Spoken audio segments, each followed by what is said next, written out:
Faithfully delivering value, exploring great books from around the world. Hi, this is Sally's Book Talk. Today, I'm going to interpret the book What Money Can't Buy for You, subtitled The Moral Limits of Markets. Nowadays, it seems like with money, you can buy just about anything. On online shopping sites, you can buy live scorpions, rent a boyfriend, or get a poet to write you a poem. Gotta give a speech at your friend's wedding but don't know what to say? No worries, just pay for a custom wedding toast.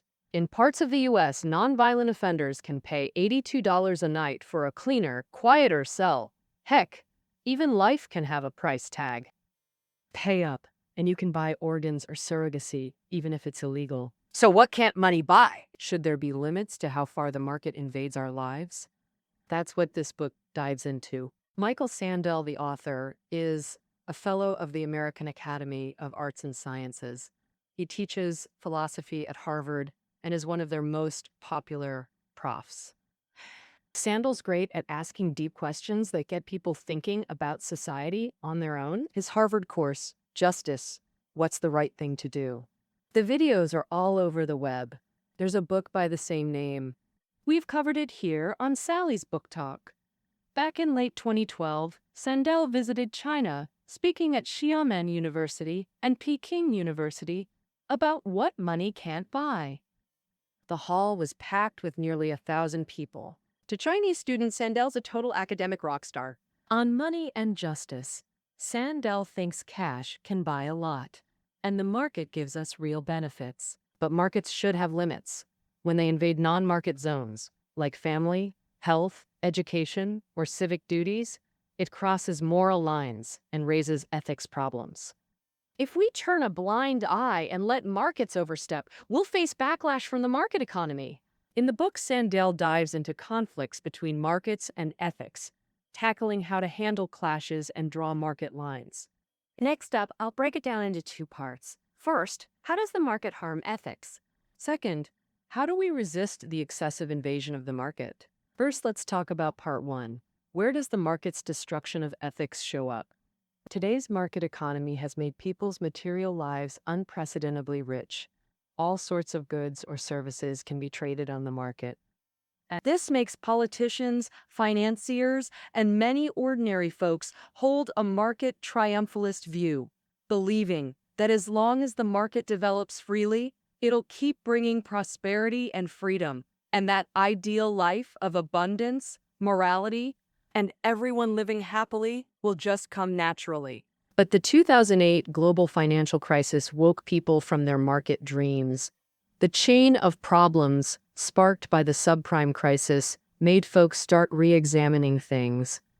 And what is this once seemingly all-powerful market? Made a working-class person take out a loan to buy a villa they couldn't afford?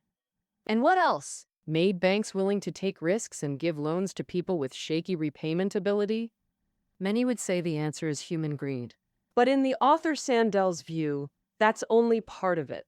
The deeper reason is that since the 1980s, markets and market-shaped values have kept invading and seeping into areas they shouldn't, causing ethical and moral confusion. Market values claim that the market is the best way to boost social prosperity and wealth.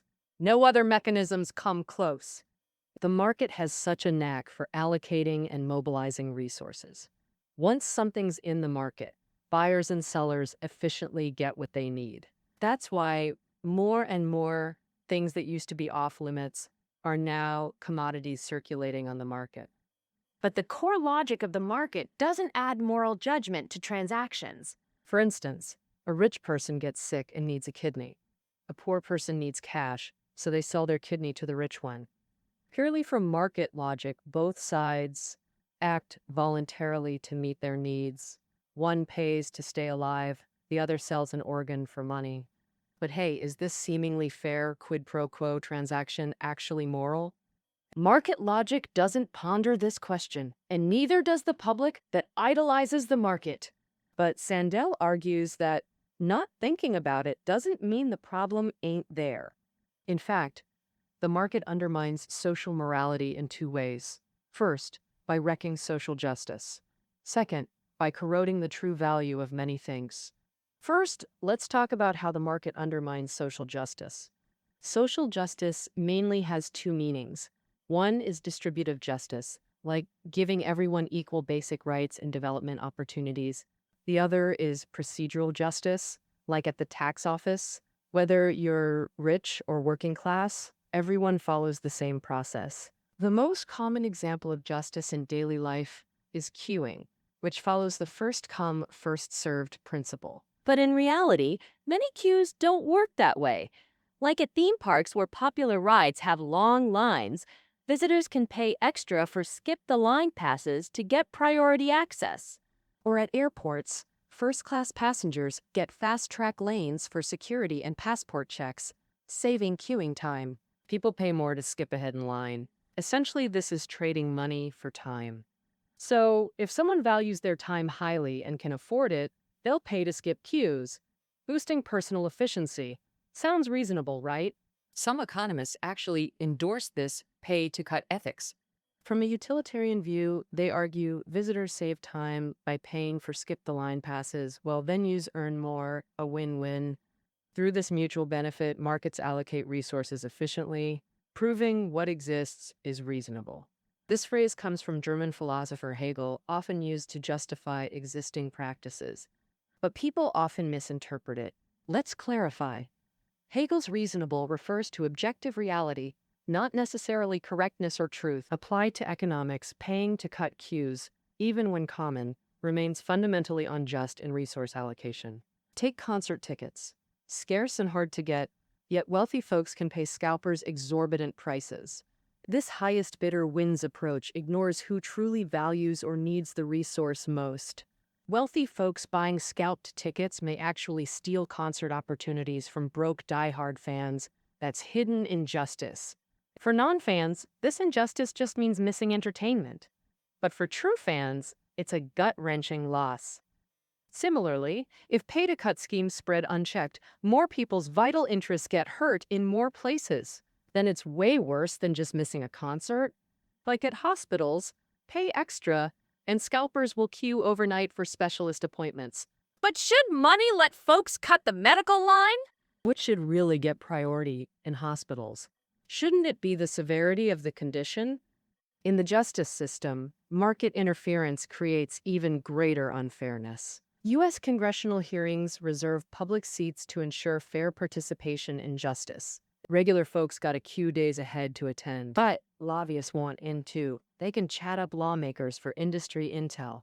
So these public seats become gold mines for lobbyists. Lobbyists pay folks $60 per hour to queue, squeezing out the public. When hearing seats become market goods, judicial transparency suffers. Sandel says markets wreck justice and corrode value. Value means what use or meaning does something bring to people or society? Like a mug's use value. It holds your drink. If it's a friend's gift, it carries friendship too. Traffic rules value? Regulating roads for safer travel. Market tradable things have value, otherwise no deals happen. But not everything valuable should be for sale. Mugs are commodities, but traffic rules aren't. Following them is a civic duty. Sandel gives a parking fine example in the book. Someone parks in a disabled spot for convenience, paying the fine willingly. But even after paying, is their action blameless? That's like prepaying cops multiple speeding fines to speed freely. Would that fly? Fines exist to enforce civic duties. Paying to block disabled access shows money buys all mentality, ignoring disabled folks' needs, substituting cash for responsibility. Markets also corrode life's value by commodifying people. Sandel cites corporate-owned life insurance. 48-year-old Rice worked at a U.S. Walmart. He died of a sudden heart attack at work. Walmart held a life insurance policy on him. Beneficiary: the company. His family got nothing, while Walmart collected $300,000. In the U.S., such payouts count as tax-free corporate investments, compensating for lost training costs when employees die.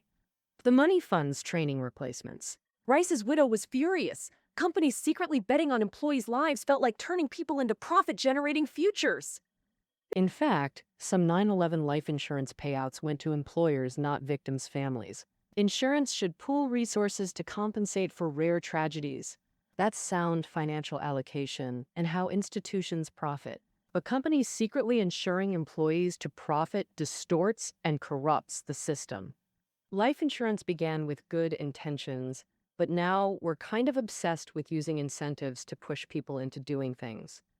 In education, paying students to study hard is common, but it risks cheapening learning itself. Like in the US, some schools pay cash for each book read to boost reading. On the surface, it gets kids reading more, but it teaches books equals cash, eroding their genuine love for reading. Or take cash for sterilization. Thousands of addicted women birth drug-dependent babies yearly. Many end up abandoned or abused after birth. One charity tackled this by offering $300 to addicted women for sterilization, a noble goal to prevent suffering, but it sparked outrage.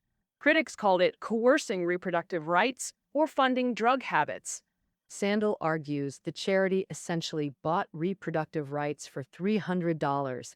It's a market transaction where women trade fertility rights for pocket change. They're treating fertility as a moneymaker, but reproductive rights shouldn't be commodities. Otherwise, having kids just to sell them would seem reasonable. A society selling reproductive rights is terrifying. Today, cash incentives are digging deeper into our lives. Sandel tracked the term incentive. It's absent from Adam Smith and classical economists. In the 1980s, it appeared 48 times in major U.S. papers. By 2011, nearly 6,000 times, even in presidential speeches. German philosopher Heidegger, reflecting on technology's impact, saw modern tech as dominating nature to achieve ends. Like windmills by rivers use nature reasonably, but nuke plants blasted through mountains ignore natural laws. Despite eco-loggings everywhere, folks cling to tech's comforts. Similarly, markets are tools for social progress, but when everything's for sale, We become money slaves, letting markets control social life. so how do we fight market overreach damaging morality? Part 2 tackles this head on. Sandel says we must actively debate market boundaries, where it shouldn't intrude. These fall into two categories. First, friendship, family bonds, honor. Their value isn't material, it's emotional or intellectual, making them priceless. Money buys care like nannies, but never real family love. Jay Chou sings about grandma. He wanted presents, not cash, showing money can't replace family. Or ask, what's the point of friends? That question misses the mark. Practical help matters, but it's not friendship's essence.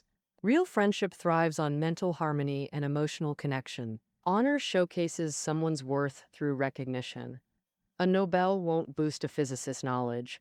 It elevates their public reputation. Buying medals can't purchase real talent or achievement.